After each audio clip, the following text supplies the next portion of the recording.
All right. Hi, everyone. This is Muhammad Abdul Rahman Pia Baijid. Uh, I'm an assistant professor of English department of Dr. Mahbubur Mullah College. I was an ex-lecturer of Dhaka City College.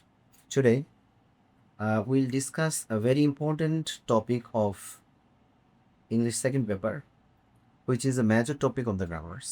So, সেটা হচ্ছে আমরা right forms of verb নিয়ে আজকে আলোচনা করতে যাচ্ছি।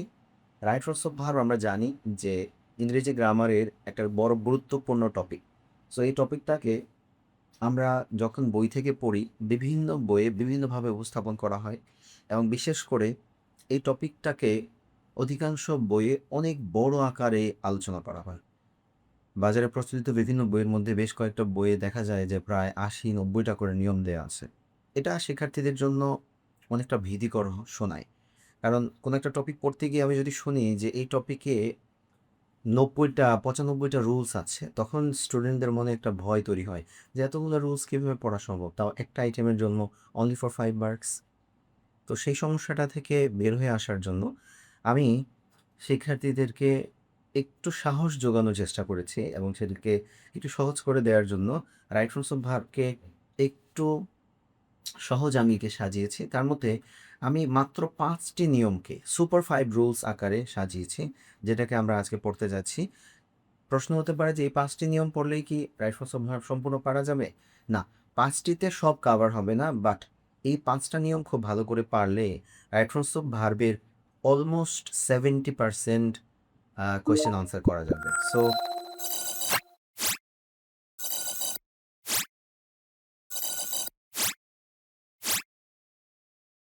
দেখা যাক আমরা কি পড়তে যাচ্ছি।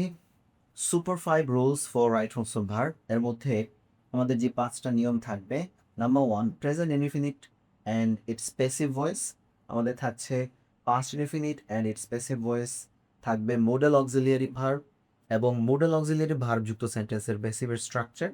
আমাদের থাকবে 3 লেয়ার রুলস অফ প্রেপোজিশন এবং সর্বশেষ যে ৫ নাম্বার পয়েন্টটা থাকবে সেটা হচ্ছে আমাদের subject wise verb selection. So এই বিষয়গুলো আমরা আজকে দেখতে যাচ্ছি with example. So first of all rule 1, which is present indefinite and it's passive voice. Present indefinite বলতে আমি স্পষ্টভাবেই বোঝাতে চাই সেটা হচ্ছে টেন্সের প্রেজেন্ট ইনডিফিনিট স্ট্রাকচার। আমরা জানি যে টেন্স তো অবশ্যই জানতে হবে, রাইট ফর্মস অফ ভার্বের আনসার করার জন্য টেন্সের কোনো বিকল্প নাই। তো টেন্সের প্রথম যে টেন্সটা সেটা হচ্ছে কি প্রেজেন্ট ইনডিফিনিট টেন্স, এবং এটার স্ট্রাকচার আমরা দেখতে পাচ্ছি প্রথমে সাবজেক্ট এবং তারপর ভার্ব ওয়ান মিনস ভার্বের প্রেজেন্ট ফর্ম। এটাকে আমরা অনেক সময় ভার্ব 1 বা V1 বলে উল্লেখ করে থাকি। ব্রেকেটে দেওয়া আছে হচ্ছে এস অর ইএস। এটার ফ্যাক্টটা হচ্ছে আমরা যখন দেখব কোনো সেন্টেন্সের অবস্থান হচ্ছে প্রেজেন্ট ইনডিফিনিট টেন্স এবং তার যে সাবজেক্ট আছে, আমরা যদি দেখি যে সাবজেক্টটা আমাদের আমরা যদি দেখি যে সাবজেক্টটা থার্ড পারসন সিঙ্গুলার নাম্বার, সাবজেক্টটা যদি থার্ড পারসন সিঙ্গুলার নাম্বার হয়, থার্ড পারসন সিঙ্গুলার যদি থার্ড পারসন সিঙ্গুলার নাম্বার হয়, তাহলে এই যে ভার্বটা আছে এই ভার্বের শেষে একটা অতিরিক্ত এস অথবা ইএস যুক্ত করতে হয়। এক্ষেত্রে একটা প্রশ্ন আসতে পারে যে আমরা তো এটা মোটামুটি জানি যে এস বা ইএস যুক্ত করতে হয়, কিন্তু আমার ব্যক্তিগতভাবে পরামর্শ হচ্ছে এটাও জানতে হবে যে এস কোথায় যুক্ত করতে হয় বা ইএস কোথায় যুক্ত করতে হয়। এটা আমি একটু ক্লিয়ার করে দিই।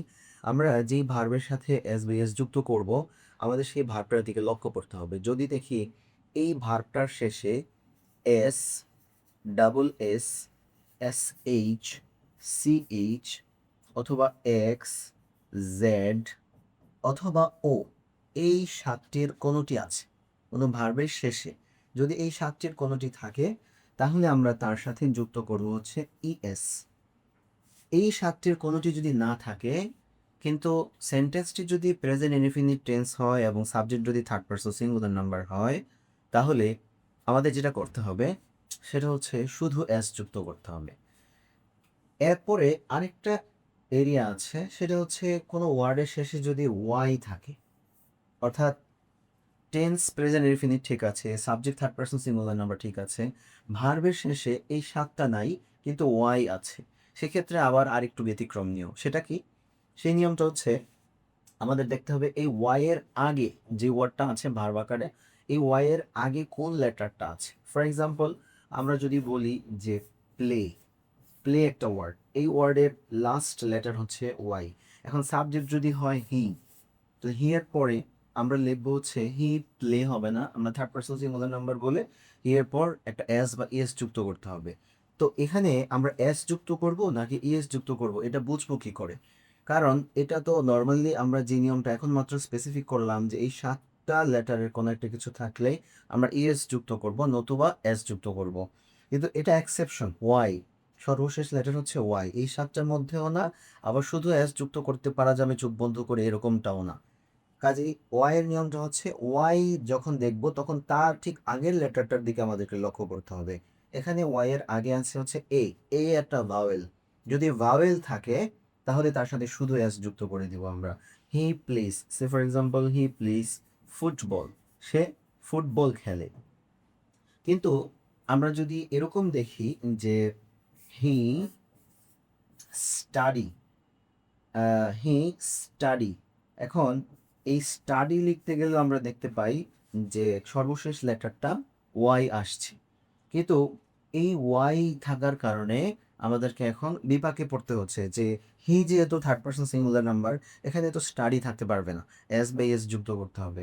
এখন এটার শেষে যে ওয়াই আছে তাহলে আমরা কি করব?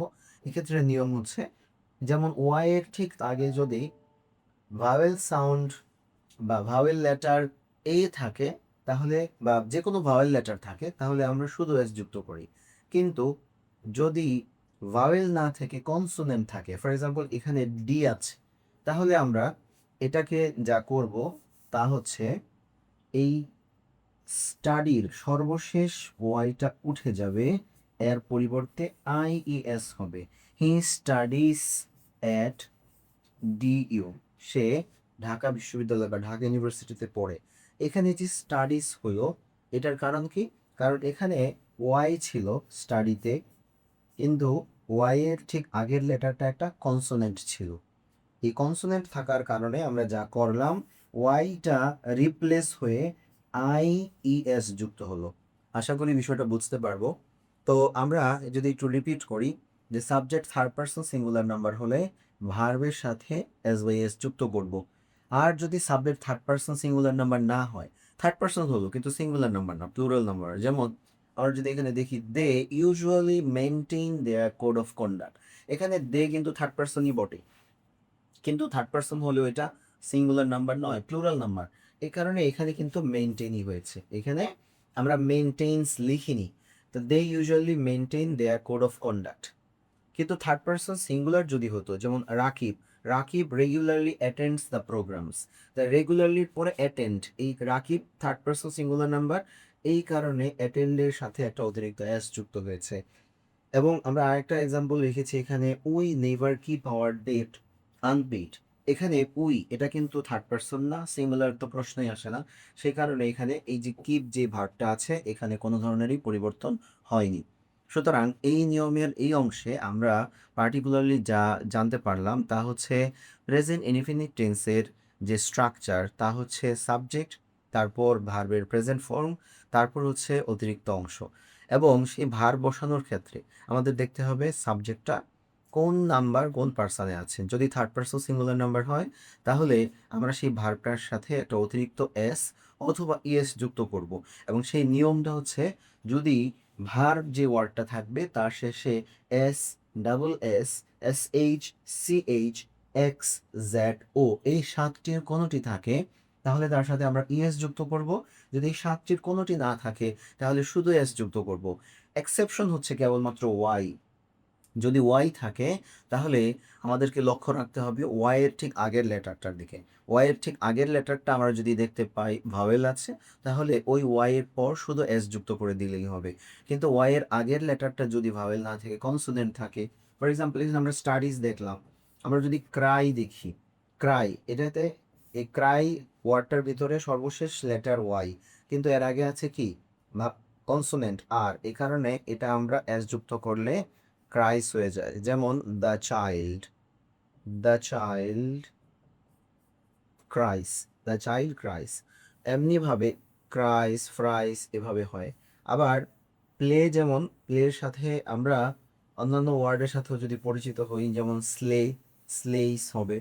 অর্থাৎ ভাওয়েল লেটার থাকলে তারপর শুধু আমরা একটা এস দিয়ে দিব, আর যদি কনসোনেন্ট লেটার থাকে তাহলে তার সাথে আমাদেরকে ওয়াইটা তুলে দিয়ে, অর্থাৎ ওয়াইয়ের পরিবর্তে ওয়াই উঠে গিয়ে আইইএস বসবে।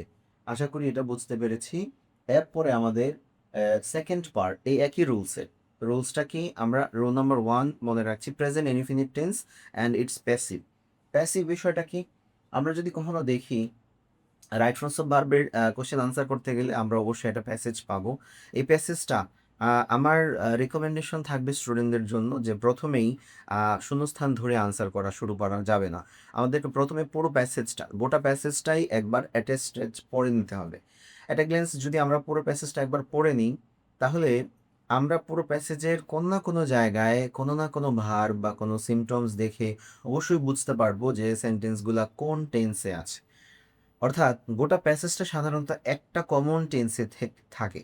যদি প্রেজেন্ট হয় তাহলে পুরোটাই প্রেজেন্ট হওয়ার সম্ভাবনা, যদি পাস্ট টেন্সে থাকে তাহলে পুরো প্যাসেজের আলোচনাটুকুই পাস্ট টেন্সে হওয়ার সম্ভাবনা রয়েছে। কাজেই আমরা যখন দেখব যে প্রেজেন্ট টেন্সে আলোচনা আছে, তখন সেটা প্রেজেন্ট ইনফিনিট হতেই পারে।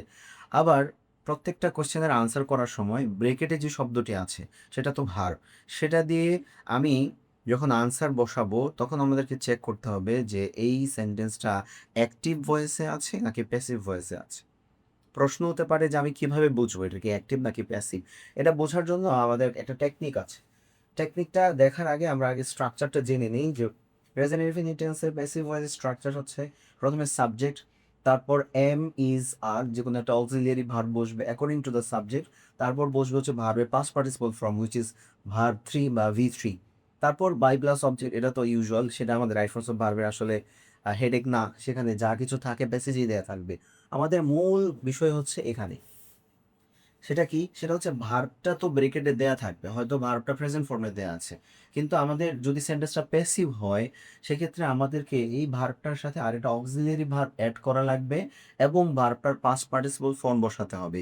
এটা বসানোর জন্য আমাদেরকে স্ট্রাকচারটা জানতে হবে যে অক্সিলিয়ারি ভার্ব আনতে হয় এবং কোন অক্সিলিয়ারি ভার্বটা সাবজেক্টের সাথে যাবে। যেমন এই সাবজেক্টটা কি হবে তার উপরে ডিপেন্ড করে আমাদের এম ইজ আর সিলেক্ট করতে হবে। যেমন এম, শুধুমাত্র এই এমটা ফার্স্ট পার্সন সিঙ্গুলার বা আই এর সাথে বসে। আই এর পরিচয় কি, সেটা ফার্স্ট পার্সন সিঙ্গুলার। এবং ইজ, ইজ যে আছে সে শুধুমাত্র থার্ড পার্সন সিঙ্গুলারের সাথে বসে। থার্ড পার্সন সিঙ্গুলার এর বাইরে কিন্তু বসে না। আই বসে শুধুমাত্র ফার্স্ট পার্সন সিঙ্গুলারের সাথে, আর ইজ বসে থার্ড পার্সন সিঙ্গুলারের সাথে। কিন্তু আর, এটা কিন্তু বাকি সবার সাথে বসতে পারে, বাকি সবার সাথেই আর বসতে পারবে। এখন এই এম ইজ আর কে কার সাথে বসবে এটা আমাদেরকে ডিটেক্ট করতে হবে সাবজেক্টের দিকে তাকিয়ে। এরপর অবশ্যই বসাতে হবে ভার্বের পাস্ট পার্টিসিপল ফর্ম, কারণ আমাদেরকে অবশ্যই নিশ্চিত হতে হবে যে প্যাসিভ মানেই হচ্ছে ভার্বের পাস্ট পার্টিসিপল ফর্ম। V3 ছাড়া প্যাসিভ হয় না, প্যাসিভ করতে গেলে অবশ্যই V3 লাগে। সুতরাং স্ট্রাকচারটা মনে রাখবো, subject plus am is are plus V3, এতটুকু জানলেই হবে। Am is are auxiliary verb হিসেবে এম ইজ আর আসবে প্রেজেন্ট ইনফিনিট টেন্সে প্যাসিভে, এবং তারপর ভার্বের পাস্ট পার্টিসিপল ফর্ম। এটা হচ্ছে স্ট্রাকচার। এখন আমরা আগের প্রশ্নে ফিরে আসি যে আমি বুঝবো কি করে এটা কি অ্যাক্টিভ নাকি প্যাসিভ। বোঝার উপায় হচ্ছে, আমরা যখন ব্রেকেটটার দিকে তাকাবো, ব্রেকেটের ভিতরে আমাদের একটা ওয়ার্ড দেওয়া থাকবে, এই ওয়ার্ডটা অবশ্যই ভার্ব, যেহেতু রাইট ফর্মস অফ ভার্ব করছি, ব্রেকেটের এই ভার্বটা অবশ্যই কোনো না কোনো কাজকে নির্দেশ করে। এবং এই ভার্বটা আমরা বসাবো কিসের অনুযায়ী, সাবজেক্টের অনুযায়ী, কারণ প্রত্যেকটা সেন্টেন্সের ভার্ব বসে সাবজেক্ট অনুযায়ী। তো এই ভার্বের আগে যে সাবজেক্টটা আছে এটার সাথে আমাদেরকে ম্যাচ করতে হবে যে ভার্বটা যা আছে তা দ্বারা যেই কাজ বোঝাচ্ছে এই কাজটা তার আগে বসা সাবজেক্ট যে এন্টিটিটা আছে সে নিজে করে নাকি করে না। যদি দেখি ব্রেকেটে থাকা ভার্বের কাজ এই ভার্বের আগে উল্লেখিত সাবজেক্ট করে, তাহলে সেটা অ্যাক্টিভ। আর যদি দেখি যে না, এই ব্রেকেটে থাকা ভার্বটার যে কাজ বোঝায় এই কাজটা এই ভার্বের আগে উল্লেখিত সাবজেক্ট করে না, তাহলে সেটা প্যাসিভ করতে হবে। আমরা একটু এক্সাম্পলে যাই। এখানে এক্সাম্পল দেওয়া আছে, she applies henna on people's hands. এটা কিন্তু অ্যাক্টিভ করা আছে, কারণ কি, এখানে অ্যাপ্লাইস, অ্যাপ্লাই শব্দের উপর থেকে আসছে, ভার্বটা হচ্ছে অ্যাপ্লাই, অ্যাপ্লাই মানে প্রয়োগ করা। এটা যদি ব্রেকেটে দেয়া থাকে আমরা লক্ষ্য করবো এখানকার সাবজেক্ট হচ্ছে she, she third person singular number. এই কারণে প্রেজেন্ট ইনফিনিট টেন্স বুঝেই আমরা অ্যাপ্লাই থেকে অ্যাপ্লাইজ করে ফেলেছি। এখানেও কিন্তু আমাদের ওই নিয়মটা অবশ্য চলে আসছে। সর্বশেষ ওয়াই ছিল এবং তার আগে কনসোনেন্ট সাউন্ড ছিল, তাই ওয়াই উঠে গিয়ে আইইএস হয়েছে, এটা কাজে লেগে গেল। সো শি অ্যাপ্লাইজ, এখানে অ্যাপ্লাইকে অ্যাপ্লাইজ করলাম থার্ড পারসন সিঙ্গুলার নাম্বার হওয়ার কারণে। অ্যাক্টিভ হয়েছে বলেই কিন্তু আমি প্রেজেন্ট ইনফিনিট টেন্সের অ্যাক্টিভের স্ট্রাকচার প্রয়োগ করতে পেরেছি। অ্যাক্টিভ কেন হলো? কারণ এই সেন্টেন্সে অ্যাপ্লাই বা প্রয়োগ করা দ্বারা যে কাজটা বোঝায়, এই কাজটা এই সাবজেক্ট সে নিজেই করে। প্রয়োগ করার কাজটা সে করে বোঝাচ্ছে বলে আমি এটা অ্যাক্টিভ করেছি। কিন্তু তার রিভার্সটা আমি যদি লক্ষ্য করি, henna is applied by her on people's hands. এখানেও তো ব্রেকেটে আসলে যদি এই সেন্টেন্সটা এভাবে না এসে এভাবে আসতো, তাহলে হ্যানা এই শব্দটার পরে হয়তো শূন্যস্থান থাকতো, ব্রেকেটে দেওয়া থাকতো অ্যাপ্লাই। তা আমি যদি হ্যানার পর অ্যাপ্লাইস দিয়ে তারপর সেন্টেন্সটা পড়তে যাই যে applies by her on people's hands. আচ্ছা, যেটা বলছিলাম যে আমরা যখন দেখব যে সাবজেক্ট দেয়া আছে হেনা, এখানে কিন্তু বোঝার উপায় হচ্ছে যে অ্যাপ্লাই যে ভার্বটা ব্র্যাকেটের ভিতরে দেয়া আছে, এটাকে যদি আমরা প্রশ্ন করি যে অ্যাপ্লাই মানে প্রয়োগ করা, প্রয়োগ করার কাজটা কি হেনা করে? হেনা মানে হচ্ছে মেহেদি। মেহেদি একটা উপকরণ, উপাদান, এটা কিন্তু কোনো ব্যক্তি নয়, বস্তু। সুতরাং এ কিন্তু কাজটা করতে পারে না, প্রয়োগ করার কাজটা কিন্তু হেনা করতে পারে না। কাজেই যেহেতু ভার্বের কাজটা সাবজেক্টের জায়গায় বসা এন্টিটিটা করতে পারছে না, কাজে এটাকে আমাদেরকে প্যাসিভ করতে হবে। যদি আমরা বুঝতে পারি টেন্সটা প্রেজেন্ট টেন্স চলছে, তখন এটাকে আমরা প্যাসিভ স্ট্রাকচার অনুযায়ী করব। সেক্ষেত্রে হ্যানা থার্ড পারসন সিঙ্গুলার, এই কারণে আমরা তার সাথে ইজ বসাবো এবং ভার্ব যেটা আছে অ্যাপ্লাই, তার পাস্ট পার্টিসিপল ফর্ম হচ্ছে অ্যাপ্লাইড, সেটা ব্যবহার করব। কাজেই পুরো সেন্টেন্সটা প্যাসিভে হয়ে যাচ্ছে, Hannah is applied by her on people's hands. এবারে আরও কিছু এক্সাম্পল আমরা দেখে নিই, তাহলে বিষয়টা আমাদের কাছে স্পষ্ট হয়ে যাবে। যেমন they help the poor regularly, এখানে they third person plural number, এই কারণে হেল্প যা ছিল হেল্পই বসছে, দ্য পুয়ার রেগুলারলি এটা অ্যাক্টিভ হয়েছে। কিন্তু এটাকে যদি আমরা প্যাসিভ পড়ি, তাহলে প্যাসিভ স্ট্রাকচারটা হবে এরকম, the poor are helped by them regularly. কারণ এখানে হেল্প মানে সাহায্য করা, সাহায্য করার কাজটা কি পোররা করে? না, তারা করে। সুতরাং এখানে পোর সাবজেক্টের জায়গায় বসছে, কিন্তু হেল্প করার কাজ সে করছে না। এটা দেখে আমরা বুঝতে পারবো যে এটা আমাদেরকে প্যাসিভ করতে হবে। একইভাবে আরও একটা এক্সাম্পল আমরা দেখতে পাচ্ছি, we always invite them in our functions. আমরা সবসময় আমাদের অনুষ্ঠানাদিতে তাদেরকে আমন্ত্রণ করি বা আমন্ত্রণ জানাই। এটাকে যদি প্যাসিভ স্ট্রাকচারে দেখি, they are always invited to our functions, তাহলে দে আর, এখানে আমরা আর ইনভাইটেড, এই যে দুইটা জিনিস এখানে অ্যাড করলাম, আর ইনভাইটেড কেন করলাম? কারণ ইনভাইট মানে আমন্ত্রণ করা, এই আমন্ত্রণ করার কাজটা আমরা করি, তারা করে না। সে কারণে আমরা যখন দেখলাম যে অর্থটা চেঞ্জ হয়ে যাবে, এই জায়গায় আমরা সাবজেক্টের জায়গায় বসে থাকা যে এন্টিটিটা আছে, এটা আসলে ইনভাইট বা ব্রেকেটে থাকা যে ভার্ব আছে ইনভাইট করা, আমন্ত্রণ করা, এই কাজটা করে না, এই জন্য এটাকে আমরা প্যাসিভ করেছি। সো আশা করি বিষয়টা স্পষ্ট হয়ে যাবে। অর্থাৎ আমি এই পর্যন্ত রুল নাম্বার 1 এ যে আলোচনা করলাম, তার মূল বিষয় হচ্ছে যে প্রেজেন্ট ইনফিনিট টেন্স এবং তার passive voice. Present infinite tense মানে সাবজেক্ট প্লাস ভার্বের প্রেজেন্ট ফর্ম এবং এক্সটেনশন। কেবলমাত্র থার্ড পারসন সিঙ্গুলার নাম্বার হলে তার সাথে আমরা এস বাই এস যুক্ত করব, আর নয়তো করতে হবে না। এস বাই এস যুক্ত করার নিয়মটাও আমরা জেনে গেছি যে আমরা যদি ভার্ব শেষে S double S, S H, C H, x Z ও এই সাতটির কোনোটি পাই, তাহলে তার সাথে আমরা এস ই এস যুক্ত করব, অন্যথায় এস যুক্ত করব। একমাত্র এক্সেপশন হচ্ছে ওয়াই।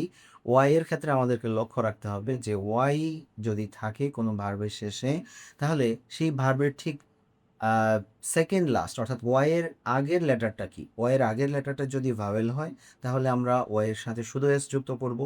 আর ওয়াইয়ের আগের লেটারটা যদি ভাওয়েল না হয়, কনসোনেন্ট হয়, তাহলে সেই ওয়াইটা উঠে যাবে, ওয়াইটা রিপ্লেসড হবে আইইএস দ্বারা, অর্থাৎ ওয়াইয়ের পরিবর্তে আইইএস বসাতে হবে।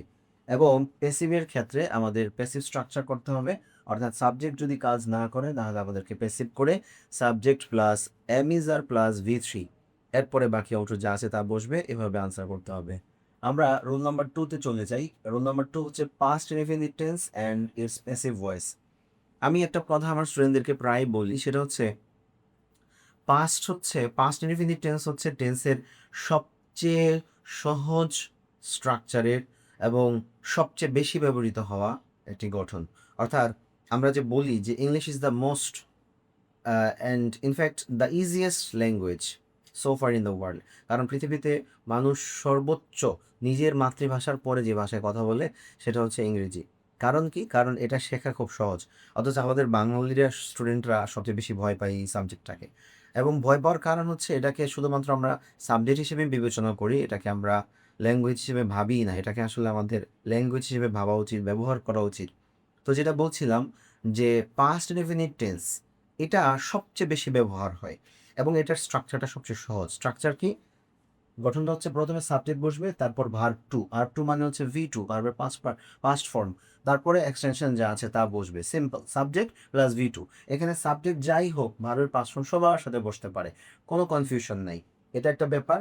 এবং আমরা যত পরিমাণ লেখা, যত সেন্টেন্স, যত কিছু আমরা দেখতে পাই, যত বই লেখা আছে, কাহিনী লেখা আছে, যত কিছু লেখা আছে ইংরেজিতে, তার অধিকাংশ লেখাই পাস্ট ইনডিফিনিট টেন্সে লেখা আছে। কাজেই পাস্ট ইনডিফিনিট টেন্সের ভলিউমটা অনেক বড়। কাজেই আমরা যখন রাইট ফর্মস অফ ভার্বের কোনো একটা কোয়েশ্চেন আনসার করতে যাব, একটু ভালো করে যদি দেখতে পারি যে পুরো প্যাসেজটা কোন টেন্সে আলোচিত হয়েছে, আমরা একটু খেয়াল করলে হয়তো দেখবো এটা হয়তো পাস্ট টেন্সে করা আছে। তাহলে বাকি শূন্যস্থানগুলো আমাদের ওই টেন্স ধরে করা সহজ হয়ে যাবে।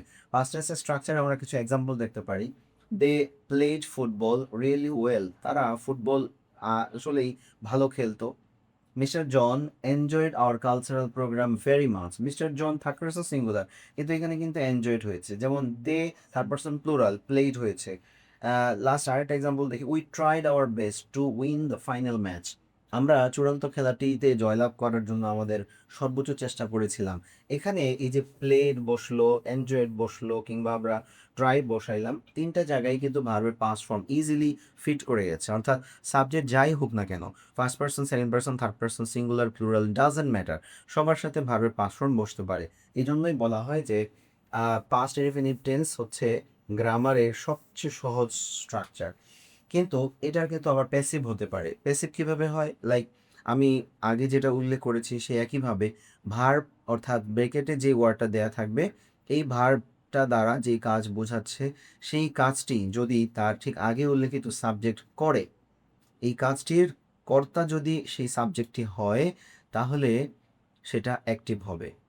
আর যদি দেখি যে সাবজেক্ট আকারে যে জিনিসটা বসে আছে সাবজেক্টের জায়গায়, ভার্বের কাজটা সে করে না, তাহলে আমাদেরকে সেটা প্যাসিভ স্ট্রাকচারে করতে হবে। For example, they played football. এখানে দে সাবজেক্ট, প্লে খেলা করা।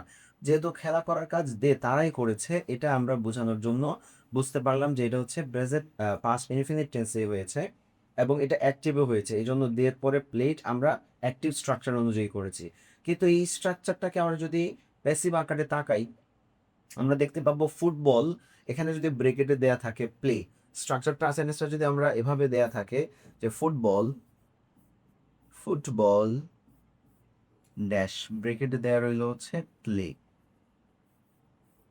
তারপর যা আছে বাই দেম যা আছে তাই দেয়া রইল। তাহলে আমাদের এটাকে আনসার করতে গেলে আমরা কি প্লেস লিখবো আনসার? যদি প্লেস লিখি বা প্লেড লিখি, ফুটবল প্লেড বাই দেম, তাহলেও কিন্তু সেন্টেন্সটা সঠিক হচ্ছে না। কারণ কি? কারণ আমরা জানি যে এখানে প্লে মানে খেলা করা, খেলা করা একটা কাজ, এই কাজটা ফুটবল যে এন্টিটিটা আছে সে নিজে করে না। কাজেই ফুটবলের পর প্লেড যেই শব্দটা এটা দিলে সেন্টেন্সটা পরিপূর্ণ হচ্ছে না। এই জন্য এটা আমরা কাজ করছে না বলে আমরা এটাকে প্যাসিভ করব। সাবজেক্ট যেহেতু নিজে কর্তা বা কাজ করে না, সেই কারণে আমরা এটাকে প্যাসিভ করে দেব। পাস্ট ইনফিনিট টেন্সের প্যাসিভ ভয়েস স্ট্রাকচার হচ্ছে সাবজেক্ট প্লাস ওয়াজ অথবা ওয়্যার প্লাস ভি থ্রি ব্যাপারটা আমাদের অবশ্যই মাথায় রাখতে হবে যে প্যাসিভ ভয়েস মানেই হচ্ছে ভার্বের পাস্ট পার্টিসিপল ফর্ম। যেই কোনো সেন্টেন্সের প্যাসিভ ভয়েস করতে গেলে অবশ্যই পাস্ট পার্টিসিপল ফর্ম লাগবে। তো সাবজেক্টের পরে ওয়াজ ওয়্যার বসাতে হবে, তারপরে ভার্বের পাস্ট পার্টিসিপল ফর্ম আমাদের আনতে হবে। এক্ষেত্রে আরেকটা বিষয় আমাদের মনে প্রশ্ন জাগতে পারে, ওয়াজ এবং ওয়্যার এটা কে কার সাথে বসবে? এটা আমি একটু ক্লিয়ার করে দিচ্ছি। ওয়াজ বসে ফার্স্ট পারসন, ফার্স্ট পারসন এবং থার্ড পারসন, ফার্স্ট পারসন এবং থার্ড পারসন সিঙ্গুলারের সাথে, ফার্স্ট পারসন এবং থার্ড পারসন সিঙ্গুলারের সাথে ওয়াজ বসে। আর ওয়্যার বাকি সবার সাথে বসতে পারে, বাকি সবার সাথে ওয়্যার বসতে পারে। তাহলে যদি সাবজেক্ট ফার্স্ট পার্সন অথবা থার্ড পার্সন সিঙ্গুলার হয় তাহলে ওয়াজ দিব, তারপর ভি3 দিব। আর যদি সাবজেক্ট এদের বাইরে হয়, ফার্স্ট পার্সন এবং থার্ড পার্সন সিঙ্গুলার ছাড়া অন্য কিছু হয়, ফার্স্ট পার্সন প্লুরাল হতে পারে, সেকেন্ড পার্সন হতে পারে, থার্ড পার্সন প্লুরাল হতে পারে, সেক্ষেত্রে আমরা ওয়ার দিব। ফর এক্সাম্পল ফুটবল, এটা থার্ড পার্সন সিঙ্গুলার নাম্বার, এই জন্য আমরা ওয়াজ দিয়েছি এবং স্ট্রাকচার অনুযায়ী আমরা ওয়াজ দিলাম, তারপরে স্ট্রাকচার অনুযায়ী ভার্বের পাস্ট পার্টিসিপল ফর্ম অর্থাৎ প্লে ভার্বটার পাস্ট পার্টিসিপল ফর্ম হিসেবে আমরা প্লেড আনলাম। তাহলে এটার আনসার কি দাঁড়াচ্ছে? আনসার দাঁড়াচ্ছে হচ্ছে was played, football was played. এই যে বিষয়টা যে আমরা ব্রেকেটে ছিল হচ্ছে প্লে, কিন্তু আনসার হবে ওয়াজ প্লেড। এই পর্যন্ত যাওয়ার জন্যই আমাদের এই রুলসটা মূলত শেখা, যে কাজটা সাবজেক্ট নামক এন্টিটি যদি নিজে করতো তাহলে অ্যাক্টিভ আকারে হতো, প্লেস হইতো হয়তো, কিন্তু যেহেতু এটা পাস্ট টেন্স এবং এটা প্যাসিভ হয়েছে তাই আমাদেরকে ওয়াজ প্লেড পর্যন্ত যেতে হলো। এটাই হচ্ছে আসলে মূল এখানকার বোঝার বিষয়। আমরা আরও কিছু এক্সাম্পল দেখতে চাই, তাহলে ব্যাপারটা আমাদের কাছে হয়তো আর একটু স্পষ্ট হয়ে যাবে। আমাদের এখানে আরও এক্সাম্পল দেওয়া আছে, আমরা যদি লক্ষ্য করি। সেকেন্ড এক্সাম্পল হচ্ছে she accepted my proposal. She accepted my proposal, এখানে she third person singular number এবং অ্যাকসেপ্ট করা, ভার্বটা হচ্ছে অ্যাকসেপ্ট মানে মেনে নেওয়া বা গ্রহণ করা, এই সম্মতি জানানো। এটা আমরা যদি খেয়াল করি, অ্যাকসেপ্ট শব্দটা যে ভার্ব আছে এই কাজটা সে নিজে করেছে, এই জন্য এটাকে আমরা অ্যাক্টিভের স্ট্রাকচারে দেখতে পাচ্ছি। কিন্তু প্যাসিভে যখন দিলাম সাবজেক্টের জায়গায় আমরা চেঞ্জ করে লিখলাম হচ্ছে মাই প্রপোজাল, আমার প্রস্তাবনাটি, আমার প্রস্তাবনা ওয়াজ অ্যাকসেপ্টেড বাই হার। কারণ কি, এটাও থার্ড পারসন সিঙ্গুলার নাম্বার, এই জন্য ওয়াজ এসছে, তারপর অ্যাকসেপ্ট ভার্বের পাস্ট পার্টিসিপল ফর্ম অ্যাকসেপ্টেড চলে আসলো। আবার আমরা আরেকটা এক্সাম্পল দেখি, we invited them to our programme. আমরা তাদেরকে আমাদের অনুষ্ঠানে আমন্ত্রণ জানিয়েছিলাম।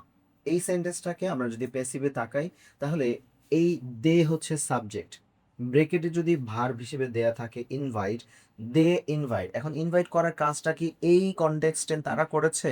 না, তারা করেনি, আমরা ইনভাইট করেছিলাম, তারা করেনি। যেহেতু দে যেই এন্টিটিটা আছে, ইনভাইট করার কাজটা তারা করেনি, এটা আমরা বুঝতে পারছি এই কনটেক্সটে, কাজেই এটা তখন প্যাসিভ করতে হবে। সো প্যাসিভের স্ট্রাকচারে আমাদের চলে যেতে হবে ওয়াজ ওয়ার, যেহেতু দে আছে থার্ড পারসন প্লুরাল নাম্বার, তাহলে এটার সাথে আমাদের অবশ্যই ওয়ার যাবে। তারপর ভার্বের পাস্ট পার্টিসিপল ফর্ম লিখতে হবে। ভার্ব হচ্ছে ইনভাইট, ইনভাইটের পাস্ট পার্টিসিপলের ফর্ম হিসেবে আমাদের লিখতে হচ্ছে ইনভাইটেড। বাকি যা আছে আমরা গ্রামারের যে নিয়ম আছে টেন্স অনুযায়ী ভয়েস অনুযায়ী বসাই দিব। বাট এই জায়গাটাই মূলত এখানে লক্ষ্য করার বিষয় ছিল। তো আশা করি সেকেন্ড নিয়মটাও আমাদের বুঝতে কোনো সমস্যা হবে না। এরপরে আমাদের 3 নম্বর রুলসটি আলোচনার বিষয়। 3 নম্বর রুলসটার নাম হচ্ছে modal auxiliary verb and their passive voices. Modal auxiliary verb, এটা আমাদের খুবই বোঝার বিষয় আছে, যে আমরা প্রথমে জানি যে অক্সিলিয়ারি ভার্ব যে আছে, অক্সিলিয়ারি ভার্বকে 2 ভাগে ভাগ করা হয়। অক্সিলিয়ারি ভার্বের একটা হচ্ছে প্রাইমারি অক্সিলিয়ারি, ভার্ব, আরেকটা হচ্ছে মোডাল অক্সিলিয়ারি ভার্ব। এখন এই মোডাল অক্সিলিয়ারি ভার্বগুলো যেগুলো আছে সেগুলোর ক্ষেত্রে আমাদের এই নিয়মটা, সুতরাং মোডাল অক্সিলিয়ারি ভার্বগুলো কিন্তু আমাদেরকে আগে চিনতে হবে। মোডাল অক্সিলিয়ারি ভার্ব কোনগুলা আশা করি সবাই জানি, তারপর আমি আরেকবার মনে করিয়ে দিচ্ছি। Shall, will, can, could. Shall, will, can, could,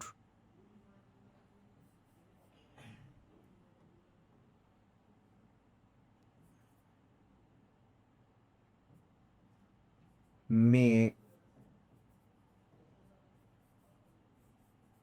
মাইট, এরকম যারা আছে এটসেট্রা আমরা মোটামুটি চিনি। Can, could, may, might, shall, should, would, ought to, dare, need, must, এগুলো হচ্ছে মডেল অক্সিলিয়ারি ভার্ব। যে কোনো মডেল অক্সিলিয়ারি ভার্ব যদি আমাদের রাইট ফর্মস অফ ভার্বে আমরা দেখি যে শূন্যস্থানটির পূর্বে একটি মডেল অক্সিলিয়ারি ভার্ব আছে, তাহলে আমরা কোনো টেনশন ছাড়াই ওই ভার্বের প্রেজেন্ট ফর্মটা বসাতে পারি। অর্থাৎ ব্রেকেটে দেয়া যেই ভার্বটি আছে এই ভার্বটার প্রেজেন্ট ফর্মটাকে আমরা ব্যবহার করব। আমরা নিয়ম হচ্ছে সাবজেক্ট এরপর মডেল অক্সিলিয়ারি ভার্ব, তারপর যে মেইন ভার্বটা আসবে। যেহেতু অক্সিলিয়ারি ভার্ব, মডেল ভার্ব কিন্তু সাধারণত সেন্টেন্সে মেইন ভার্ব হিসেবে কাজ করে না, কাজেই মডেল অক্সিলিয়ারি ভার্বের পরে আরেকটা ভার্ব আসবে এবং সেই ভার্বটা অবশ্যই প্রেজেন্ট ফর্ম বা V1 আকারে বসাইতে হবে। ভার্বের ভি ওয়ান আকারে বসবে, এটা হচ্ছে মূল কথা। আমরা কিছু এক্সাম্পল দেখতে পারি। For example, we should অবে our parents. এখানে শুড কথাটা দেয়া আছে, শুড দেখে আমি নিশ্চিত হয়ে যেতে হবে যে শুড যেহেতু আছে এটা একটা মোডাল অক্সিলারি ভার্ব, ফলে অবশ্যই এর পরের যেই ভার্বটা আসবে এটা ভার্বের প্রেজেন্ট ফর্ম। এখানে আমরা অবে দিয়েছি, এখানে অবেইট দেওয়ার কোনো সুযোগ নাই, এমনকি অবেইস দেওয়ারও সুযোগ নাই। তারপর one can change the wheel of luck by hard work. একজন তার ভাগ্যকে কঠোর পরিশ্রমের দ্বারা পরিবর্তন করতে পারে। এখানে ওয়ান একটা third person singular number, indefinite noun, pronoun. এখানে আমরা দেখতে পাচ্ছি হচ্ছে ক্যান আছে, ক্যান কি, ক্যান একটা মোডাল অক্সিলারি ভার্ব। এই জন্য এই চেঞ্জটাকে আমরা ব্রেকেটে যদি চেঞ্জ দেওয়া থাকতো বটে, তারপরও কিন্তু আমরা চেঞ্জ দিতাম, এখানে অন্য কিছু করার কোনো সুযোগ নাই। অর্থাৎ মূল কথা হচ্ছে, আমরা যদি দেখি কোনো সেন্টেন্সে রাইট ফ্রমস অফ ভার্বের কোনো শূন্যস্থানের পূর্বে কোনো একটি মোডাল অক্সিলারি ভার্ব দেয়া আছে, তাহলে প্রথম আমাদের যে বিষয়টা মাথায় আসবে সেটা হচ্ছে আমরা এখানে মোডাল ভার্বের পরে অবশ্যই ভার্বের প্রেজেন্ট ফর্ম ব্যবহার করব। যেমন they would draft a new constitution, এখানে দে এর পর উড একটা মোডাল অক্সিলারি ভার্ব আছে, এই কারণে ড্রাফট মোডাল ভার্বের পরে থাকার কারণে ভার্বের প্রেজেন্ট ফর্ম আকারেই বসেছে। এবারে এই রুলসের সেকেন্ড পার্ট যেটা, সেটা আমরা দেখব, লক্ষ্য করতে পারি যেখানে দেয়া আছে modal auxiliary verbs and their passive use। সেটা কি?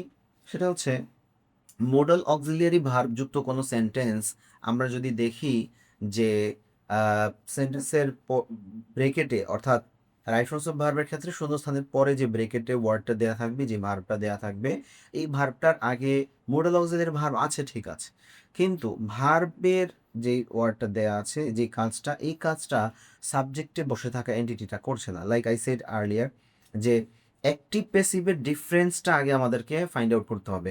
এবং আমি রাইট ফ্রমস অফ ভার্বের ক্ষেত্রে সবসময়ই বলি যে প্রত্যেকটা শূন্যস্থানে আনসার লিখে ফেলার আগে একবার চেক করতে হবে weather it is active or passive. একবার জাস্ট চেক অ্যান্ড রিচেক করে তারপর আনসার করাটা উত্তম, কারণ অনেক ক্ষেত্রে হতে পারে যে সেন্টেন্সটা প্যাসিভ, কিন্তু ভুলক্রমে শিক্ষার্থী হয়তো এটাকে অ্যাক্টিভে লিখে ফেললো, তাহলে কিন্তু এটা সঠিক হবে না। প্যাসিভ হলে তাকে প্যাসিভ করতে হবে, অ্যাক্টিভ হলে তাকে অ্যাক্টিভেই করতে হবে। তো এখানে যদি আমরা সেই এক্সাম্পলটাকে নিয়ে আসি, উই শুড অবে আওয়ার প্যারেন্টস, এই সেন্টেন্সে শুড মোডাল অক্সিলারি ভার্ব আছে, এরপরে আমরা অবে দিয়েছি, কারণ অবে মানে মান্য করা, মেনে চলা। এই মেনে চলা এই কাজটা আমরা করব, এটা সাবজেক্ট হিসেবে উল্লেখ করা, যে এন্টিটিটা আছে আমরাই করব, সুতরাং এটা অ্যাক্টিভ হয়েছে। কিন্তু এখানে যখন বলা হচ্ছে our parents obey by us, এই অবে দিয়ে মেনে চলা, মেনে চলার কাজটা কি আওয়ার প্যারেন্টস, আমাদের পিতামাতা করবেন না, আমরা করব, তাদের প্রতি আমাদের মেনে চলার কাজটা আসবে। সুতরাং তারা যেহেতু করবে না সাবজেক্টে বসার পরও, সেই কারণে আমাদেরকে এটা প্যাসিভ স্ট্রাকচারে নিতে হবে। এবং প্যাসিভ স্ট্রাকচার কি? মোডাল অক্সিলারি ভার্বের প্যাসিভ স্ট্রাকচার হচ্ছে যে মোডাল ভার্বটা আছে তারপরে একটা অতিরিক্ত বি আনতে হবে এবং ভার্বের পাস্ট পার্টিসিপল ফর্ম আনতে হবে। অর্থাৎ সিম্পলি ওই মোডাল অক্সিলারি ভার্ব পর্যন্ত যা আছে তা থাকবে, তার সাথে আমাদের অতিরিক্ত এডিশন হবে হচ্ছে be plus V three. Like I said earlier, মানে প্যাসিভ ভয়েস হলে অবশ্যই ভি থ্রি লাগবে। এক্ষেত্রে মোডাল অক্সিলারি ভার্ব যুক্ত সেন্টেন্স তারপরও আমাদেরকে প্যাসিভ করতে গেলে অবশ্যই ভি থ্রি লাগবে, কিন্তু মোডাল তো তারপর ভি থ্রি অ্যালাউ করে না। সেই জন্য আমাদের ওই মোডাল অক্সিলারি ভার্বের পর আরেকটা অতিরিক্ত বি আনতে হচ্ছে এবং বি এর পর আমাদেরকে সেই ভি থ্রিটা লিখতে হচ্ছে প্যাসিভ করার জন্য। দুই পাশটাকে আমাদেরকে মেনটেন করতে হচ্ছে। আরও কিছু এক্সাম্পল আমরা এখানে দেখতে পাচ্ছি, they could win the final match. এটাকে যদি আমরা প্যাসিভ আকারে দেখি, the final match could be won by them. The new government would draft a new constitution. এখানে দ্য নিউ গভর্নমেন্ট সাবজেক্ট, কিন্তু তারপর আছে হচ্ছে পুড মডেল অক্সিলারি ভার্ব, এই জন্য ড্রাফট আকারে আসছে। কিন্তু এই সেন্টেন্সটার মধ্যে আ নিউ কনস্টিটিউশন, এটা হচ্ছে সাবজেক্ট, একটা নতুন সংবিধান। এখন ব্রেকেটে হয়তো দেয়া রইল হচ্ছে ড্রাফট, ব্রেকেটে দেয়া রইল ড্রাফট। এখন এই ড্রাফট যে ভার্বটা আছে, এই ভার্বটা কিন্তু নিউ কনস্টিটিউশনের কাজ নয়। ড্রাফট করার কাজটা, খসড়া রচনা করার কাজটা নিউ কনস্টিটিউশন নিজে করবে না, অন্য কেউ করবে, হয়তো আমরা করব, জনগণ করবে, বা গভর্নমেন্ট করবে। সেই কারণে সাবজেক্ট যেহেতু কাজটা করবে না, আমরা বুঝে যাচ্ছি এটাকে প্যাসিভ করতে হবে। যেহেতু মোডাল ভার্ব আছে অলরেডি, অ্যাক্টিভই মোডাল ভার্ব ছিল, তাহলে এই মোডাল ভার্বটাকেও রাখতে হবে এবং প্যাসিভ করার জন্য আমাদের অতিরিক্ত একটা বি এবং ভার্বটাকে পাস্ট পার্টিসিপল ফর্মে নিয়ে আসতে হচ্ছে। সো 3 নাম্বার নিয়ম হচ্ছে মোডাল অক্সিলারি ভার্বের পর ভার্বের প্রেজেন্ট ফর্ম বসে, কিন্তু মোডাল অক্সিলারি ভার্ব এর পর আমরা যদি লক্ষ্য করি এটা প্যাসিভ ভয়েস করতে হবে, তখন একটা অতিরিক্ত বি দিয়ে তারপর V3 লিখতে হবে। এটা হচ্ছে আমাদের 3 নম্বর নিয়ম। তো আশা করি এই 3টা নিয়ম আমরা বুঝতে পেরেছি। এরপরে আমরা চতুর্থ নিয়মে যেতে চাই।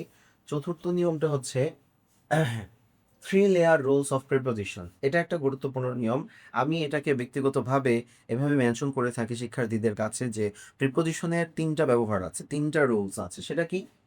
Three cases of preposition in right forms of verb.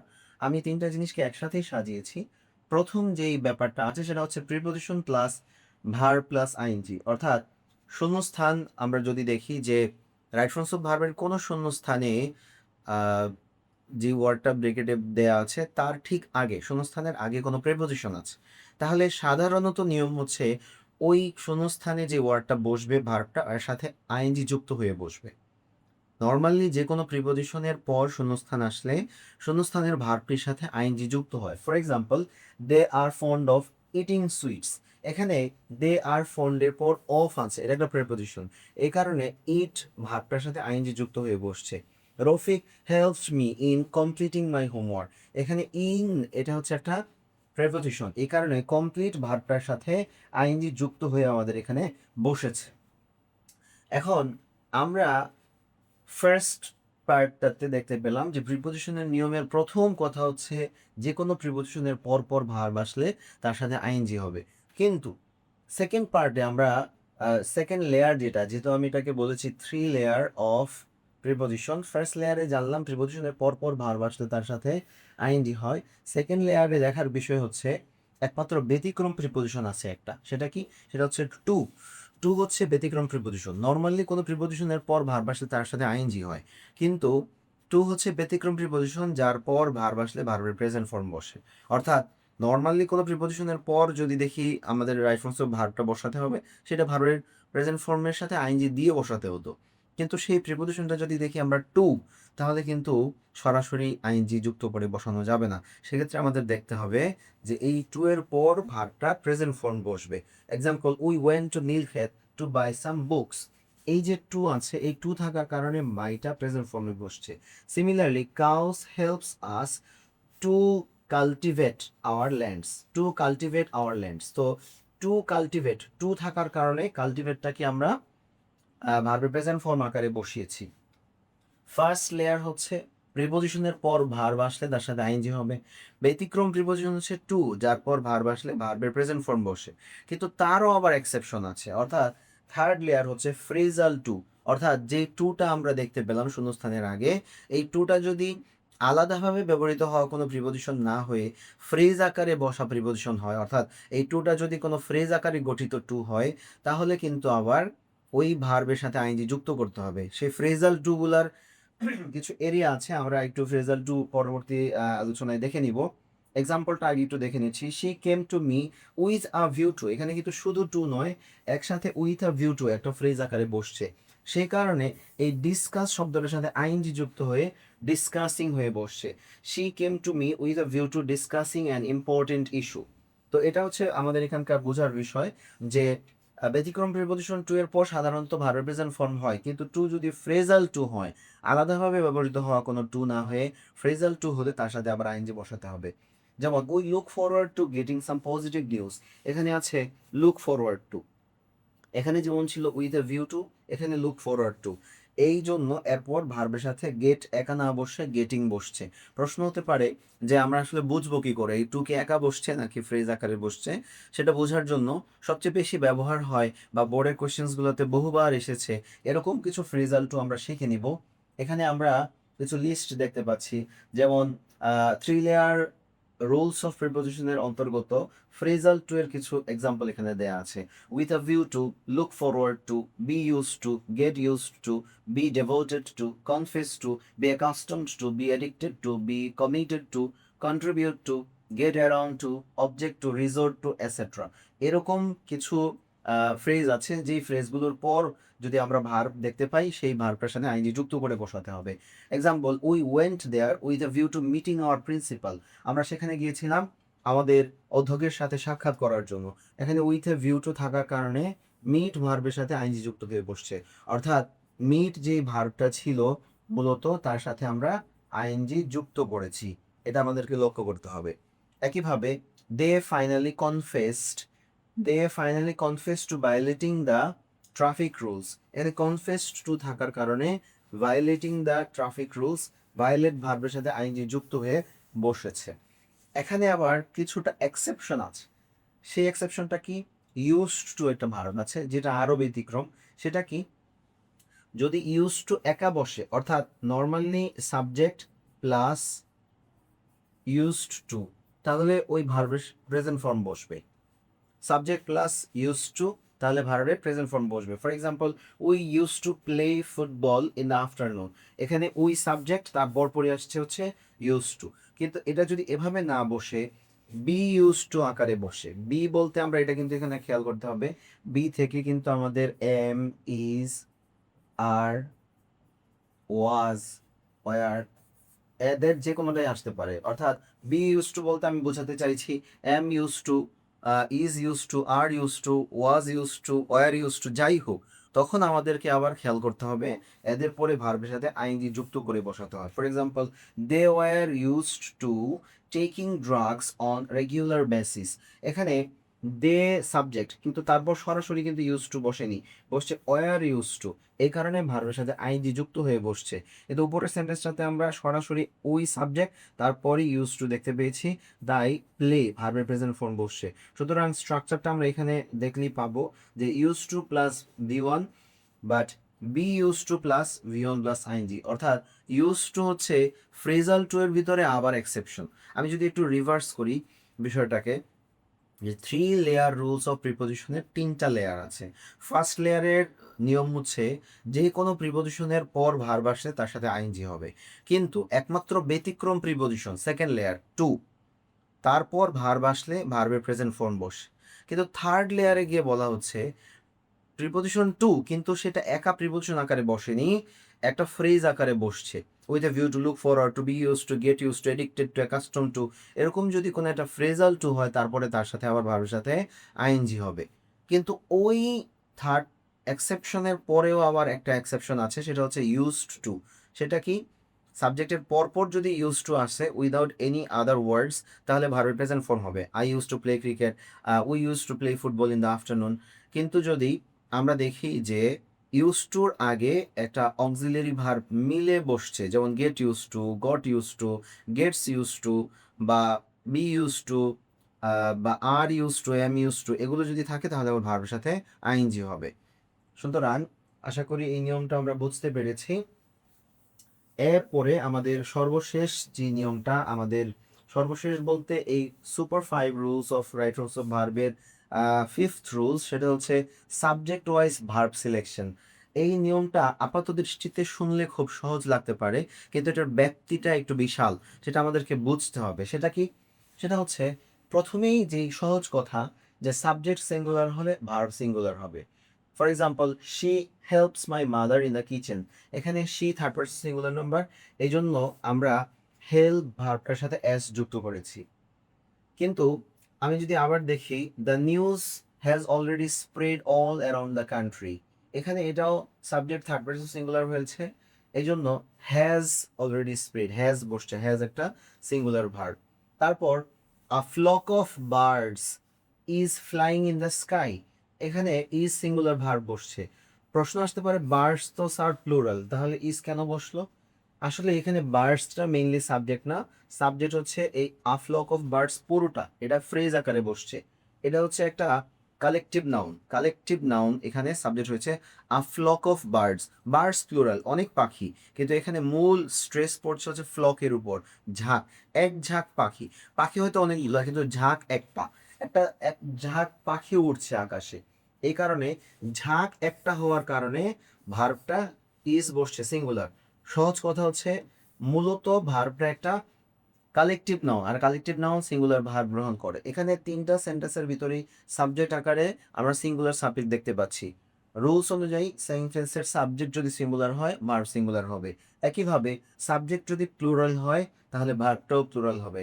For example, they are playing cricket in the field, they plural, এই কারণে এখানে ওয়ার হয়েছে, এখানে যদি বলতো যে হি ওয়াজ প্লেইং, তাহলে he third person singular number, এই কারণে ওয়াজ হতো। People are often cheated by the politicians, এখানে পিপল হচ্ছে প্লুরাল একটা নাউন, তাই সাবজেক্ট প্লুরাল হওয়ার কারণে আর সাবজেক্ট ভার্বটাও প্লুরাল হয়েছে। সাবজেক্ট প্লুরাল তাই ভার্বটাও প্লুরাল। এখানে একটা লক্ষণীয় বিষয় হচ্ছে, আমি যদি অ্যাজ এ স্টুডেন্ট পরীক্ষায় আনসার করার সময় বুঝতে না পারি যে সেন্টেন্সে ব্যবহৃত হওয়া সাবজেক্টটা কি সিঙ্গুলার নাকি প্লুরাল, তাহলে কিন্তু আমি আনসার করতে পারবো না। আমাকে অবশ্যই বুঝতে হবে যে সেন্টেন্সের সাবজেক্ট কোনটা সিঙ্গুলার কোনটা প্লুরাল। এজন্য নাউন সম্পর্কে আমাদের খুব স্পষ্ট ধারণা থাকা বাধ্যতামূলক। আমি আমার নাউনের আলোচনায় সাবজেক্ট চেনার এবং সিঙ্গুলার প্লুরাল বোঝার বিস্তারিত আলোচনা করে দিয়েছি, সেখান থেকে আমরা শিখতে পারবো। আমি কিছুটা ব্রিফ আলোচনা এখানে তুলে ধরছি, যে আমরা কোনো সেন্টেন্সের সাবজেক্টে থাকা যে এন্টিটিটা আছে, যে নাউনটা থাকবে, এটা যদি সিঙ্গুলার হয়, অর্থাৎ নাউনের কিন্তু অনেক প্রকারভেদ আছে, সিঙ্গুলার নাউন আছে, প্লুরাল নাউন আছে, কাউন্টেবল আছে, আনকাউন্টেবল আছে। যখনই দেখব যে নাউনটা সিঙ্গুলার, তাহলে আমরা ভার্বটাকে সিঙ্গুলার দিতে পারবো। কিন্তু সাবজেক্টটা যদি দেখি যে আসলে সিঙ্গুলার নাউন না বা সিঙ্গুলার না, প্লুরাল, তাহলে ভার্বটা প্লুরাল দিতে হবে। এক্ষেত্রে সাবধানতার বিষয় আছে। কিছু নাউন আছে দেখলে মনে হয় এটা প্লুরাল, কিন্তু আসলে singular. For example, the news, নিউজের শেষে কিন্তু একটা এস আছে, নিউজের শেষে একটা এস আছে, মনে হতে পারে অনেক সংবাদ অনেক কিছু, কিন্তু এটা সিঙ্গুলার, তাই ভার্ব সিঙ্গুলার গ্রহণ করেছে। আ ফ্লক অফ বার্ডস, বার্ডস দেখে মনে হচ্ছে প্লুরাল, হ্যাঁ, কিন্তু আসলে এটা একটা কালেকটিভ নাউন, তাই এটা সিঙ্গুলারের মতো কাজ করে, এই জন্য এখানে ভার্বটা সিঙ্গুলার ভার্ব হয়েছে। আবার এখানে যদি আমরা তাকাই, পিপল, এর শেষে কোনো এস টেস নাই, তো মনে হতে পারে যে এটা আসলে একটা সিঙ্গুলার কিনা বা প্লুরাল হবে কিনা, কিন্তু আসলে এটা প্লুরাল। পিপল দ্বারা মানুষজনদেরকে বোঝাচ্ছে, একজন মানুষকে কখনোই পিপল বোঝায় না। সুতরাং এটা প্লুরাল হওয়ার কারণে ভার্বটা আমরা এখানে প্লুরাল ভার্ব ব্যবহার করেছি। তো এখানে আরেকটা আহ, দ্বিধাগ্রস্ততার ব্যাপার থাকতে পারে, সেই ব্যাপারটা আমি এখানে একটু পার্টিকুলার করে দিই। Effects of S or ES with noun and verb, অর্থাৎ এস এবং ইএস প্রায় তো আমাদের ব্যবহারে আসে, এবং এটা দুইটা জায়গায় বসতে পারে। একটা হচ্ছে কোনো একটা নাউনের সাথে বসতে পারে, আবার ভার্বের সাথে বসতে পারে। যেমন আমরা প্রেজেন্ট ইনডিফিনিট টেন্সে শিখলাম যে subject third person singular number হলে ভার্বের সাথে আমরা এস অথবা ইএস যুক্ত করি, সেই ক্ষেত্রে ভার্বের সাথে যুক্ত করছি। আবার আমরা এটাও জানতে পারছি যে সাবজেক্টের সাথে যখন এস অথবা ইএস যুক্ত হয়, সেই সাবজেক্টটা কিন্তু প্লুরাল হয়।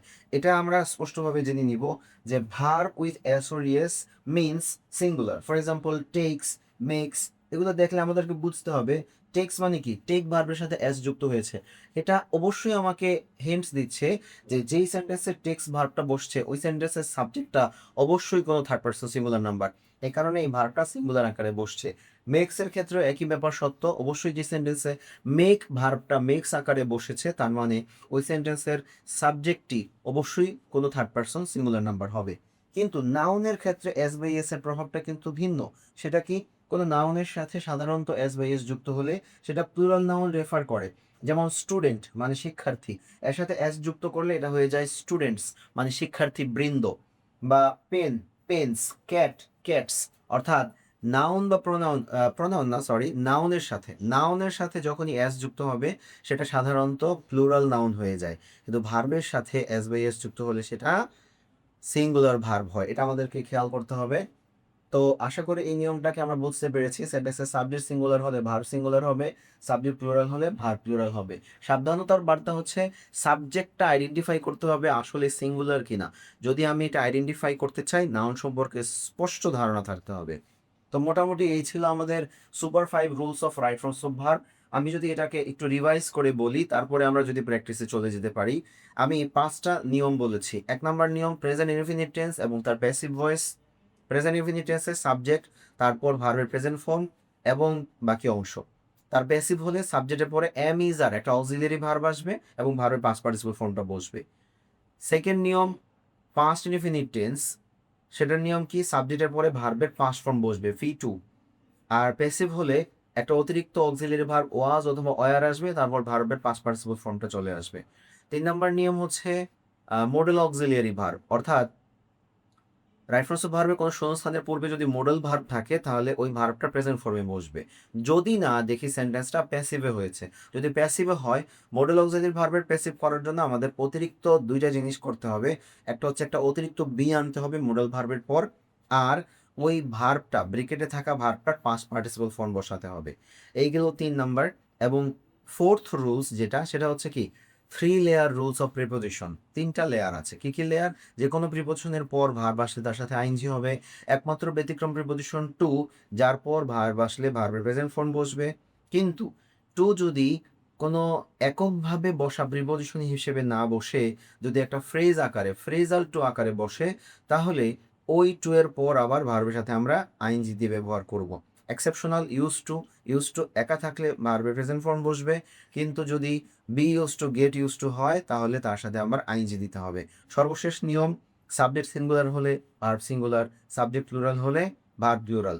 মনে রাখতে হবে সাবজেক্টের সাথে এস বাই এস থাকা মানে সেটা প্লুরাল, সুতরাং ভার্ব প্লুরাল লিখতে হবে। কিন্তু সাবজেক্টের সাথে না, ভার্বের সাথে যদি এস বাই এস থাকে সেটা সাধারণত সিঙ্গুলার ভার্ব রেফার করে। আমরা মাত্র 5টা নিয়ম শিখেছি।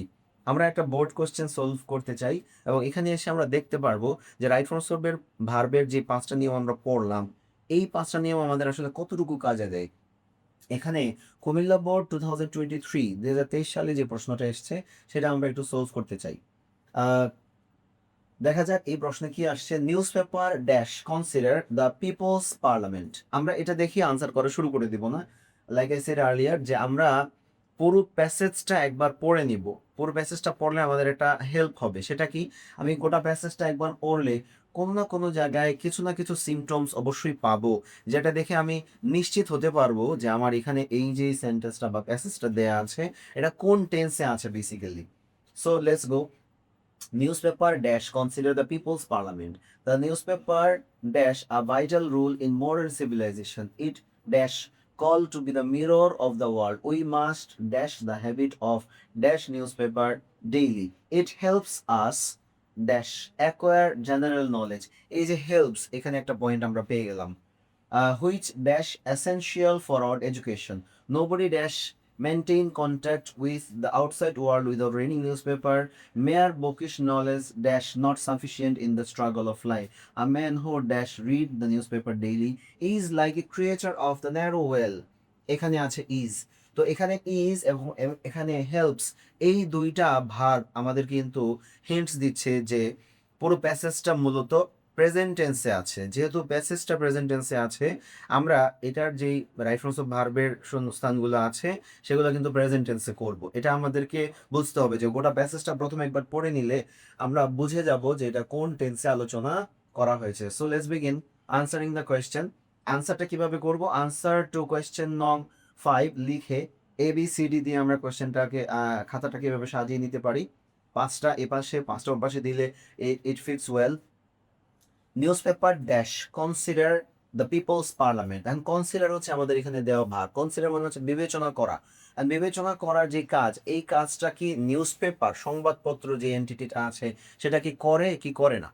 বিবেচনা করার কাজ তো নিউজ পেপার করে না, বিবেচনা করি আমরা মানুষ, জনগণ, পাবলিক। সুতরাং বিবেচনা করার কাজ যেহেতু নিউজ পেপার করে না, এটা অ্যাক্টিভ হতে পারে, এটা প্যাসিভ করতে হবে।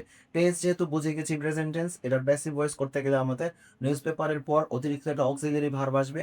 সেটা কি ইজ, এম ইজ আর থেকে যেহেতু third person singular number is আসছে, আর কনসিডার্ড ভার্বের পাস্ট পার্টিসিপল ফর্ম হচ্ছে কনসিডার্ড। কনসিডার্ড বসাতে হবে আমাদেরকে। তাহলে ইজ কনসিডার্ড, এটা কিন্তু আমরা আনসার হিসেবে এখানে অলরেডি দেখতে পাচ্ছি, ইজ কনসিডার্ড। এখন কেন হলো আমি আরেকবার রিপিট করছি, কনসিডার যে ভার্বটা আছে এই ভার্বের কাজটা সাবজেক্টে থাকা এন্টিটিটা করছে না, বুঝে গেলাম প্যাসিভ, তাই প্যাসিভের স্ট্রাকচার অনুযায়ী এটাকে আমরা করে ফেললাম। এবারে আমরা আরেকটু সামনে এগিয়ে যাই। The newspaper dash, the newspaper dash ব্রেকেটে দেওয়া আছে হচ্ছে play a vital role in modern civilisation. এখানে কিন্তু প্লে মানে হচ্ছে খেলা করা নয়, প্লে মানে হচ্ছে পালন করা। নিউজ পেপার পালন করে একটা গুরুত্বপূর্ণ ভূমিকা ইন মডার্ন সিভিলাইজেশন, আধুনিক সভ্যতায়। তাহলে এই প্লে মানে পালন করা, নিউজ পেপার সংবাদপত্র কি পালন করে? Vital role, a vital role একটা গুরুত্বপূর্ণ একটা ভূমিকা পালন করে। কোথায় পালন করে? ইন মডার্ন সিভিলাইজেশন, আধুনিক সভ্যতায়। তাহলে এই ভূমিকাটা কি নিউজ পেপার পালন করে কি করে না? এই কাজটা কি নিউজ পেপার করে? হ্যাঁ, করে। নিউজ পেপার মানুষকে দেশে বিদেশে সংবাদ এনে দেয়, মানুষের কাছে উপস্থাপন করে। সেহেতু একটা গুরুত্বপূর্ণ ভূমিকা পালন করে, এই কথাটা সত্য এবং এটা গ্রহণযোগ্য যে নিউজ পেপার এই কাজ করে। এখন কথা হচ্ছে তাহলে কি প্লেই আনসার হবে? নো। কারণ কি, দ্য নিউজ পেপার এটা থার্ড পারসন সিঙ্গুলার নাম্বার, এবং যেহেতু বেসেসটা প্রেজেন্ট টেন্সে আছে, এই প্লেটার সাথে আমাদের একটা অতিরিক্ত এস বাই এস যুক্ত করতে হবে। এবং আমরা প্রথমেই যে নিয়মটা পড়ে এসেছিলাম যে প্রেজেন্ট ইনফিনিট টেন্সে third person singular number subject থাকলে ভার্বের সাথে এস বাই এস করতে হয়। ভার্বের লাস্ট ওয়ার্ড যদি ওয়াই থাকে তাহলে তার আগের লেটারের দিকে লক্ষ্য করতে হবে। এখানে আগের লেটার এ আছে, তাই প্লেস শুধু এস যুক্ত হয়েছে। আশা করি আমাদের মনে আছে সেই বিষয়টা। এরপরে আমরা আরেকটু সামনে আগাবো।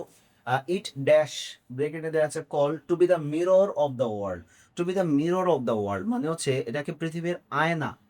ইট এটাকে কল বলা, to be the mirror of the world পৃথিবীর আয়না। আচ্ছা, নিউজ পেপার বা সংবাদপত্র কি নিজেকে নিজে পৃথিবীর আয়না বলে, নাকি আমরা মানুষরা বলি, পাঠকরা বলি, জনগণ বলি? অবশ্যই আমরা বলি। কাজেই এখানে ইট সাবজেক্টটাও এই বলার কাজটা করে না, এ কারণে এটাকে আমাদেরকে প্যাসিভ করতে হচ্ছে। It third person singular number হওয়ার কারণে আমাদের ভার্ব হিসেবে ব্যবহার করতে হবে ইজ, এবং কল ভার্বের পাস্ট পার্টিসিপল ফর্ম হিসেবে আসবে হচ্ছে called. That is the answer, is called. তাহলে আমরা পেয়ে গেলাম it is called to be the mirror of the world. এরপর আসছে we must dash the habit of dash newspaper daily. এখানে মাস্ট মডেল অক্সিলারি ভার্ব। আমাদের super five রুলসে কিন্তু মডেল অক্সিলারি ভার্বের নিয়ম ছিল যে মডেল অক্সিলারি ভার্বের পর যে কোনো ভার্ব আসলে আমরা অবশ্যই ভার্বের প্রেজেন্ট ফর্ম দিব, শুধুমাত্র চেক করে দিব যে এটা প্যাসিভ হবে কিনা। যদি প্যাসিভ হয় তাহলে বি প্লাস বি থ্রি, আর যদি প্যাসিভ না হয় তাহলে সিম্পলি ভার্বের প্রেজেন্ট ফর্মটা বসিয়ে দিব। চলো দেখা যাক এখানে আসলে কি হবে। We must develop the habit. আচ্ছা, এই পর্যন্তই আমরা যদি থাকি যে অবশ্যই ডেভেলপ মানে গড়ে তোলা, উন্নতি করা, আমাদেরকে অবশ্যই গড়ে তুলতে হবে। কি গড়ে তুলতে হবে? একটা হ্যাবিট, একটা অভ্যাস গড়ে তুলতে হবে। তাহলে এই গড়ে তোলার কাজটা তো অবশ্যই আমরা করব, এটা অ্যাক্টিভ বোঝা যাচ্ছে। যেহেতু অ্যাক্টিভ এবং মোডাল অক্সিলারি ভার্ব আছে, অবশ্যই ডেভেলপই হবে। So this is the right answer, we must develop the habit of. এবং এই নিয়মটাতেও কিন্তু আমাদের আরেকটা বিষয় কমন পড়ে গেল। হ্যাবিটের পর যেহেতু একটা অফ দেয়া আছে, অফ একটা প্রিপোজিশন। আমরা প্রিপোজিশনের থ্রি লেয়ার রুলসে পড়েছি যে যে কোনো প্রিপোজিশনের পর পর ভার্ব আসলে তার সাথে আইএনজি হয়। ব্যতিক্রম প্রিপোজিশন টু, যেহেতু এটা ব্যতিক্রম প্রিপোজিশন না, অফ আছে, তার মানে চোখ বন্ধ করে আমরা আনসার করতে পারি ভার্বের সাথে আইএনজি। রিড ভার্বের সাথে আইএনজি দিলে রিডিং। তাহলে এই পুরো সেন্টেন্সটার আনসার কি দাঁড়াচ্ছে? We must develop the habit of reading newspaper daily. এরপর it helps us dash acquire general knowledge. এই রুলসটা এফ নাম্বারে যেটা আসছে এটা আমাদের ওই সুপার ফাইভ রুলসের আওতাভুক্ত না, এটা পজিটিভ ভার্বের নিয়ম অনুযায়ী আসছে। আমরা রাইট ফর্মস অফ ভার্বের অন্যান্য নিয়মে যে নিয়মগুলো পড়বো ওটার মধ্যে এটা কভার হয়ে যাবে। যেহেতু এই এই প্রশ্নটা সমাধান করছি আমরা, এটা আমি একটু বলে দিচ্ছি। হেল্প যদি কোনো সেন্টেন্সে পজিটিভ ভার্ব হিসেবে বসে, তারপর নিয়ম হচ্ছে আমরা এরপর দুইটা ভাবে আনসার করতে পারি। একটা হচ্ছে পজিটিভ ভার্বের পর আমি একটু উল্লেখ করে দিই, হেল্প প্লাস এখানে একটা অবজেক্ট থাকবে। এই অবজেক্টের পর যে ভার্বটা আসবে এই ভার্বটা আমরা ভি ওয়ানও দিতে পারবো অথবা ইনফিনিটিভ দিতে পারবো। ইনফিনিটিভ মানে হচ্ছে টু প্লাস ভি ওয়ান, দুইটাই গ্রহণযোগ্য। ইনফিনিটিভ মানে টু প্লাস ভি ওয়ান, শুধু ভি ওয়ান দিলেও হবে, টু প্লাস ভি ওয়ান দিলেও হবে। এখন তাহলে ভার্বটা কি আছে? ভার্ব আছে হচ্ছে অ্যাকোয়ার। তো এই অ্যাকোয়ার ভার্বটাকে আমরা যদি শুধু অ্যাকোয়ারে রাখি যে ইট helps us acquire general knowledge, it will be right. আবার যদি আমরা চাই ইট helps us to acquire general knowledge, সেটাও হবে। তো আমি এটা অবশ্যই জানিয়ে রাখছি যে এটা কিন্তু আমাদের সুপার ফাইভ রুলসের আওতায় না, কিন্তু আমরা রুলস আকারে এটাকেও আমরা অবশ্যই পরবর্তীতে পড়ব। এরপরে আমরা যদি একটু সামনের দিকে আগাই তাহলে দেখা যাবে যে ইট হেল্পস আস অ্যাকোয়ার অথবা to acquire general knowledge which, যেহেতু প্যাসেজটা হচ্ছে প্রেজেন্ট টেন্সে আছে, এখানে ভার্ব হচ্ছে বি। আমরা জানি বি ভার্ব থেকে am is are was were আসে, যেহেতু প্যাসেজটাই প্রেজেন্ট টেন্সে ওয়াজ ওয়ার আসতে পারবে না বা। তাহলে হুইচ যেটা, এই রিলেটিভ প্রনাউনটা কাকে রেফার করছে? এই রিলেটিভ প্রনাউনটা রেফার করছে তার অ্যান্টিসিডেন্ট জেনারেল নলেজকে। জেনারেল নলেজ কি? সাধারণ জ্ঞান। এটা হচ্ছে একটা কনসেপচুয়াল বিষয়, অ্যাবস্ট্রাক্ট নাউন, তার মানে সিঙ্গুলার। যেহেতু সিঙ্গুলার এরপরে ভার্বটাও সিঙ্গুলার হবে। Which is, essential for our education. তাহলে এখানে যে বি ভার্ব থেকে আমরা ইজ আনলাম, এটা কিন্তু আমাদের নিয়মের মধ্যে পড়ে গেছে যে সাবজেক্ট সিঙ্গুলার হলে ভার্ব সিঙ্গুলার হয়। আমরা ইজ ব্যবহার করতে পেরেছি এবং এটা প্রেজেন্ট টেন্স হয়েছে, এটা আমরা পুরো প্যাসেজ দেখে বুঝতে পেরেছি। Essential for our education. Nobody dash maintain contact with the outside world without reading the newspaper. এখানে এটাও ওই নিয়মের একটু বাইরে চলে আসছে যে nobody can maintain. Nobody হচ্ছে সাবজেক্ট, অবশ্য এটা নিয়মের বাইরেও নয়। ক্যানটা আমরা এনেছি পারে না, না পারা অর্থ বোঝানোর জন্য, যেহেতু nobody দেয়া আছে, ক্যান পারা অর্থে নোবডির সাথে অ্যাড হয়ে পারে না অর্থ দিচ্ছে, কেউই পারে না। কি পারে না? মেনটেন। যেহেতু ক্যান আমরা নিয়ে আসলাম পারা অর্থে, ক্যান তো মোডাল অক্সিলারি ভার্ব, তাই তারপর ভার্বের প্রেজেন্ট ফর্ম বসেছে। Can maintain contact with the outside world without reading newspaper. Mere bookish knowledge dash not sufficient in the struggle of life. এখানেও বি দেয়া আছে, যেহেতু প্যাসেজটা আমাদের হচ্ছে প্রেজেন্ট টেন্সে আছে, তাই বি ভার্ব থেকে অ্যামিজার আসতে পারে। সাবজেক্ট যেহেতু বুকিশ নলেজ, নলেজ তো আমরা জানি অ্যাবস্ট্রাক্ট নাউন, তার মানে সিঙ্গুলার, এই জন্য এখানে ভার্ব হয়েছে singular verb is. Mere bookish knowledge is not sufficient in the struggle of life. A man who dash read the newspaper daily is like a creature of the narrow well. এখানে যদি আমরা খেয়াল করি তাহলে a man একজন ব্যক্তি, third person singular number, হু, তাহলে এই হু রিলেটিভ প্রোনাউনটা কিন্তু আ ম্যানকেই রেফার করছে, হুইচ ইজ সিঙ্গুলার। এরপর রিড, আমরা কি তাহলে রিডসকে দিয়ে দিব? কারণ রিড মানে হচ্ছে পড়া, পাঠ করা। পুরো সেন্টেন্সটা যদি একটু পড়ি, a man who reads the newspaper daily is like a creature of the narrow well. এই সেই ন্যারো মানে সংকীর্ণ কূপে থাকা মানুষের মতো ওই মানুষটা যে প্রতিদিন নিউজ পেপার পড়ে, এটা কি গ্রহণযোগ্য? না। তাহলে কি হবে? যে নিউজ পেপার প্রতিদিন না পড়ে, ওই নেগেটিভ ইস্যুটা এখানে নিয়ে আসতে হবে। তাহলে রিডকে যদি আমরা নেগেটিভ করতে চাই, তাহলে তার সাথে একটা অক্সিলারি ভার্বের সাথে নট যুক্ত করতে হবে। তো অক্সিলারি ভার্ব হিসেবে কি আসবে? ডু ডাজ ডিড থেকে আমরা আনতে পারি থার্ড পারসন সিঙ্গুলার নাম্বার, যেহেতু প্রেজেন্ট তাহলে আসবে হচ্ছে ডাজ। যেহেতু নেগেটিভ করব তাহলে হচ্ছে ডাজেন্ট।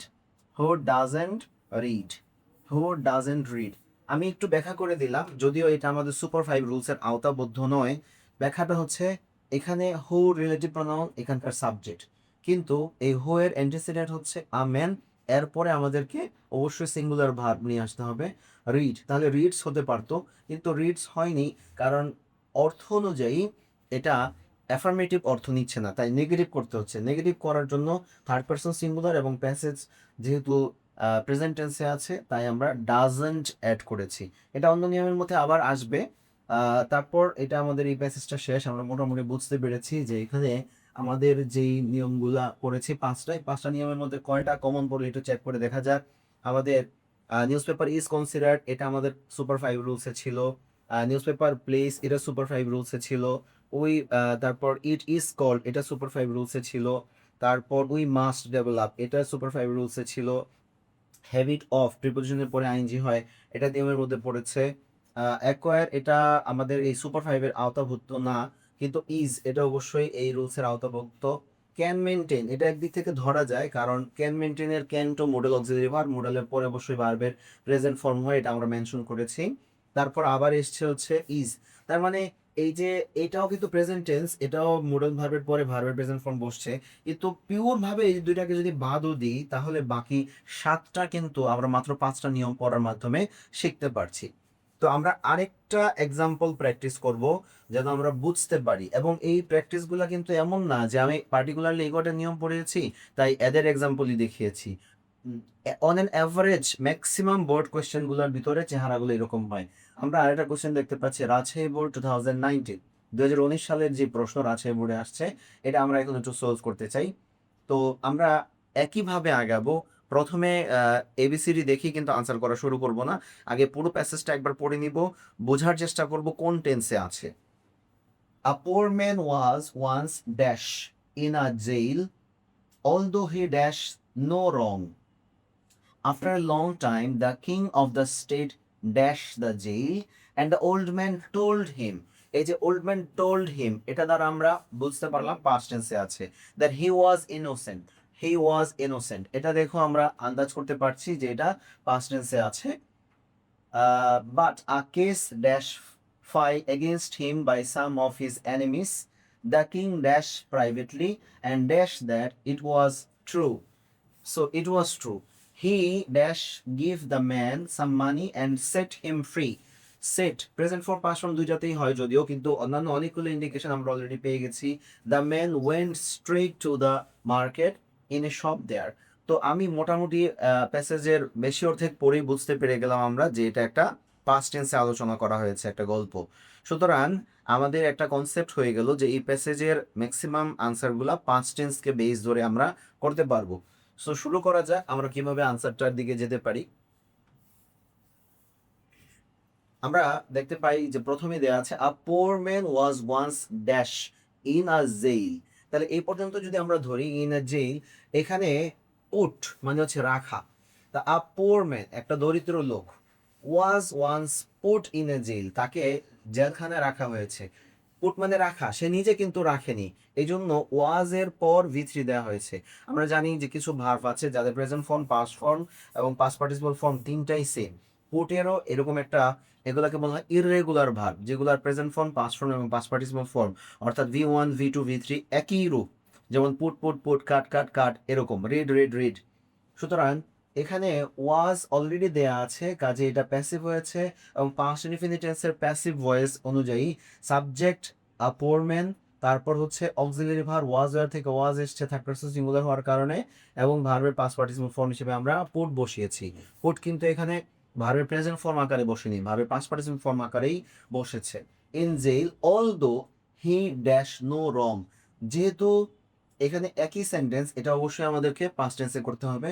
অলদো যদিও, he dash no wrong, do মানে হচ্ছে করা, সে হচ্ছে হি, তাহলে কোনো অপরাধ বা কোনো দোষ করেনি, তাহলে করার কাজ যেহেতু হি, সে নিজেই করে, তাহলে আমরা ডুটাকে আমরা ধরতে পারি যে এটা অ্যাক্টিভ হবে, এবং এই অ্যাক্টিভ অনুযায়ী পাস্ট টেন্স করার জন্য ডু এর পাস্ট ফর্ম নিয়ে আসতে হবে। ডু এর পাস্ট ফর্ম হচ্ছে ডিড। তাহলে পুরো সেন্টেন্সটা কি দাঁড়াচ্ছে? A poor man was once put in a jail although he did no wrong. তাহলে আমরা দুইটাই কিন্তু পাস্ট ইনফিনিট টেন্সের নিয়ম অনুযায়ী পেয়ে গেলাম। প্রথম অংশ এতে যেটা হয়েছে এটা পাস্ট ইনফিনিট টেন্সের প্যাসিভ, আর পরেরটা অ্যাক্টিভ। পাস্ট ইনফিনিট টেন্সে কিন্তু after a long time the king of the state dash the jail, যেহেতু আফটার এ লং টাইম এবং পুরো প্যাসেজ পাস্ট টেন্সের আছে, তাহলে ভিজিট মানে পরিদর্শন করা, দেখতে যাওয়া, তাহলে কিং অফ দ্য স্টেট ওই রাজ্যের রাজা পরিদর্শনে গিয়েছে, রাজা পরিদর্শনে যেতে পারে, গিয়েছে বোঝাচ্ছে, তার মানে এটা অ্যাক্টিভ। তাহলে ভিজিটের পাস্ট ফর্ম কি হবে? ভিজিটেড হবে।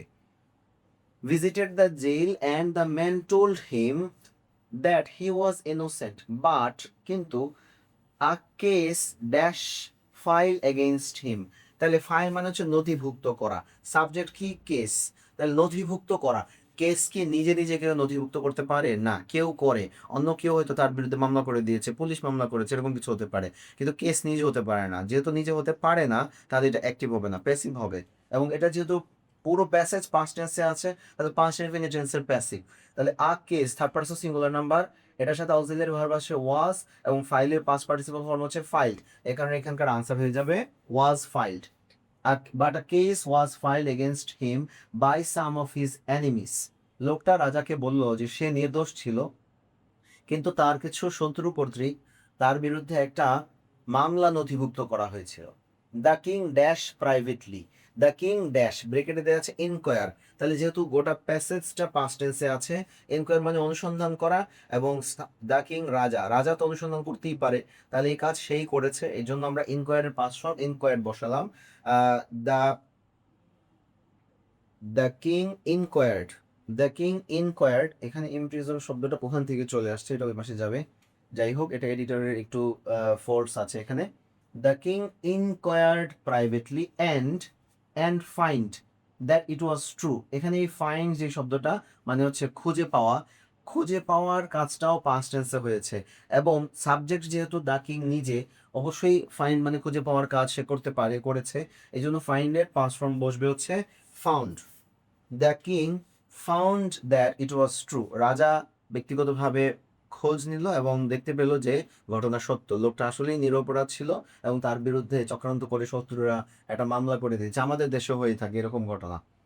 He dash the man some money and set him free, তাহলে এখানে দেয়া আছে গিভ, যেহেতু কাহিনী পাস্ট টেন্সে আছে, তাই গিভের পাস্ট ফর্ম হবে gave. He gave the man some money, সে লোকটাকে কিছু টাকা দিয়েছে, অ্যান্ড সেট হিম ফ্রি, এবং তাকে মুক্ত করে দিয়েছে। The man went straight to the market, লোকটা সোজা মার্কেটে চলে গেল। ইন আ শপ দেয়ার, সেখানে একটা দোকানে, wild birds dash in cages for sell, তাহলে ওয়াইল্ড বার্ডস মানে বন্য পাখি, বন্য পাখি রাখা হয়েছিল। কিপ মানে রাখা। এখন পাখি কি নিজে নিজেকে খাঁচায় রাখে? রাখে না, এই জন্য এটাও প্যাসিভ হবে।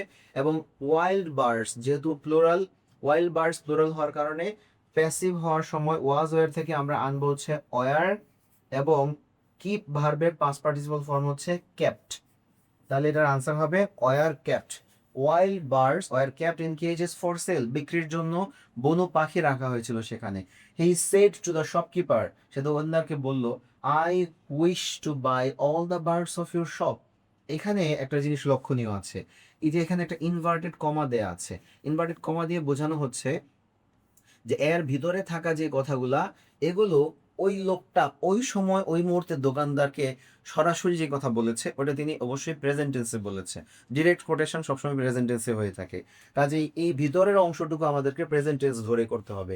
তিনি কি বললেন? I wish to buy all the birds of your shop, আমি তোমার দোকানের সব পাখিগুলো কিনতে চাই। সো আই উইশ এটা কিন্তু প্রেজেন্ট টেন্সে আছে, এটা বুঝতে হবে কারণ এটা ইনভার্টেড কমার ভিতরে আছে। This birds, these birds unjustly imprison. So এখানে these birds unjustly, এখানে these bird যেহেতু হচ্ছে প্লুরাল, আর ইমপ্রিজন হচ্ছে ভার, ইমপ্রিজন মানে হচ্ছে বন্দি করা, কারারুদ্ধ করা। এন্ড পাখিরা তো নিজে নিজেদেরকে কারারুদ্ধ করে না, অন্য কেউ করেছে, ওই দোকানদার করেছে বা অন্য কেউ এনে খাঁচার ভিতরে রেখেছে, কাজে এটাকে আমাদেরকে প্যাসিভ করতে হবে। কিন্তু এটা কিন্তু পাস্ট টেন্সের প্যাসিভ নয়, প্রেজেন্ট টেন্সের প্যাসিভ। কারণ কি? কারণ এই ইনভার্টেড কমার ভিতরের কথাটা ওই মুহূর্তে ব্যক্তি দোকানদারের সাথে বলছে, তাই এটা রানিং সেন্টেন্স হিসেবে ওই মুহূর্তে প্রেজেন্ট টেন্স আকারে আসবে। তাহলে প্রেজেন্ট ইনডিফিনিট টেন্সের প্যাসিভের স্ট্রাকচার অনুযায়ী আমাদের চলে আসবে দিস বার্ডস এর পরে আসবে হচ্ছে আর, এবং ভার্ব যেহেতু আছে ইমপ্রিজন, এর পাস্ট পার্টিসিপল ফর্ম আসবে হচ্ছে ইমপ্রিজনড, ইমপ্রিজনড। সো এটার আনসার আমরা দিতে পারি হচ্ছে this birds are unjustly imprisoned. And এখানে আরেকটা বিষয় অবশ্যই লক্ষ্য করার আছে, যে পাখিগুলো যে বন্দি করা আছে ওই মুহূর্তের কথা যদি বিবেচনা করি, যে লোকটা যখন কথা বলছে দোকানদারের সাথে যে এই পাখিগুলাকে অন্যায়ভাবে বন্দি করে রাখা হয়েছে, রাখা হয়েছে, রাখা আছে, এই মুহূর্তে রাখা আছে, এটা যেমন সত্য, আবার পাখিগুলো তো অনেকটা আগে থেকেই ওই খাঁচায় বন্দি করে রাখা আছে। সুতরাং এটা কিন্তু আমরা প্রেজেন্ট পারফেক্ট টেন্সেও ধরতে পারি। প্রেজেন্ট পারফেক্ট টেন্সে ধরলেও আগে থেকে রাখা হয়েছে, পাখি কিন্তু নিজেরা বন্দি হয়নি, প্যাসিভ ঠিকই হবে। প্রেজেন্ট ইনফিনিট টেন্সের প্যাসিভ করলেও হবে বা প্রেজেন্ট পারফেক্ট টেন্সের প্যাসিভ করলেও হবে। সো সেক্ষেত্রে আমরা আর ইমপ্রিজন দিলে হয়ে যাচ্ছে, বা কেউ চাইলে এটাকে কিন্তু প্রেজেন্ট পারফেক্ট টেন্সের প্যাসিভ আকারে পড়তে পারে, হ্যাভ বিন ইমপ্রিজনড, হ্যাভ বিন ইমপ্রিজনড। এটাও কারেক্ট, ওইটাও কারেক্ট। এরপর সর্বশেষ অংশটা, and I like to dash them free, যেহেতু টু আছে তারপরে সেট যা আছে তাই বসবে, টু এর পর ভার্বের প্রেজেন্ট ফর্ম। আমরা পড়েছি যে একা যদি কোনো প্রিপোজিশন আকারে টু বসে তারপর ভার্বের প্রেজেন্ট ফর্ম বসে। সুতরাং আমরা এই পুরো ব্যাসেসটা পড়ে আমরা একটা জিনিস বুঝতে পারি, যে আমরা রাইট ফর্মস অফ ভার্বের জন্য যে সুপার 5 নিয়ম পড়েছি, এই নিয়ম থেকে এখানকার অধিকাংশ শূন্যস্থানই কিন্তু আমরা আনসার করতে পারছি। আমরা যদি একটু চেক করে দেখি, a poor man was once put, এটা আমাদের পাস্ট ইনডেফিনিট টেন্সে হয়েছে। In a jail although he did no wrong, এটাও কিন্তু আমাদের সুপার 5 রুলসে ছিল। After a long time the king of the state visited the jail, এটাও পাস্ট ইনডেফিনিট টেন্সে হয়েছে। And the man told that he was innocent but a case was filed, past indefinite টেন্সের passive, against him by some of his enemies. The king inquired privately, inquired privately, এটাও কিন্তু past indefinite tense হয়েছে। and found that, এটাও past indefinite। তো আমরা এ পর্যায়ে দেখতে চাই রাইট ফর্মস অফ ভার্বের যে 5টা সুপার 5 রুলস পড়লাম, এই রুলস অনুযায়ী আমাদের এই বড় কোশ্চেনটাতে আমরা যে আনসার করতে পেরেছি তার মধ্যে কতগুলো কমন পড়েছে আমরা যদি চেক করে দেখি। Poor man was once put in a jail, এটা পাস্ট ইনডেফিনিট টেন্সের প্যাসিভ ভয়েস অনুযায়ী করা হয়েছে, সুতরাং এটা আমাদের সুপার 5 রুলসে ছিল। ইন যে although he did no wrong, এটা পাস্ট ইনডেফিনিট টেন্সে করা হয়েছে, এটাও আমাদের রুলসে ছিল। After a long time the king of the state visited the jail and the old man told him that he was innocent, তো এখানে visited the jail, এটাও পাঁচ ইনডেফিনিট টেন্সে পড়া হয়েছে। innocent and but a case was filed against him by some of his enemies. এটা was filed, এটা past indefinite tense passive voice করা হয়েছে. The king inquired privately, inquired past indefinite tense, and found that it was true, found past indefinite tense. Uh, he gave the man, gave ভার্বের past form এসছে, তার মানে past indefinite tense করা হয়েছে. He gave the man some money and set him free. The man went straight to the market. In a shop there, wild birds were kept past indefinite tense passive করা হয়েছে, in cages for sale. He said to the shopkeeper, I wish to buy all the birds of your shop. These birds are unjustly imprisoned. এখানে are imprisoned অথবা have been imprisoned. are imprisonedটা কিন্তু আমাদের present infinite টেন্সের passive ভয়েসে করা হয়েছে, and I like to set them free. So এখানে আমরা দেখতে পাচ্ছি যে 10টা fill in the blanks এর শূন্যস্থান 10টাই আমাদের এই 5টা সুপার 5 রুলসের মাধ্যমে করা গেল। সুতরাং এটা আমাদের একটা কনফিডেন্স বুস্ট আপ করতে পারে যে আমরা এই মাত্র 5টা নিয়ম করার মাধ্যমে যে 10টা শূন্যস্থানের 10টাই পেরে গেলাম। সো 5 আউট অফ 5 এখানে পাওয়া সম্ভব। আমি বলছি না যে সব ক্ষেত্রে এই 5 নিয়মের মধ্যেই আসবে, কিছু ব্যতিক্রম তো থাকবেই। এই জন্যই বাজারের বইয়ে 80, 90টা, 100টা করে রোজ দেওয়া আছে রাইট ফ্রম ভার্বে। কিন্তু আমি যা বোঝাতে চাইছি, মাত্র 5টি নিয়ম খুব ভালো করে আয়ত্ত করলেও রাইট ফ্রম ভার্বে আমরা একটা ভালো মার্কস আনতে পারি। এবং এটা আমরা শুধুমাত্র মুখের কথায় নয়, 2টা বোর্ড কোশ্চেন সলভ করে দেখে বুঝতে পারলাম। সো আশা করি এটা আমরা সবাই বুঝতে পেরেছি। এ ব্যাপারে কারো যদি কোনো প্রশ্ন থাকে তাহলে কমেন্ট সেকশনে আমাকে প্রশ্ন করা যাবে। I will try to answer that and explain any other inquiries. Thank you very much. Thank you for being with me. Thank you for listening me. Thank you all.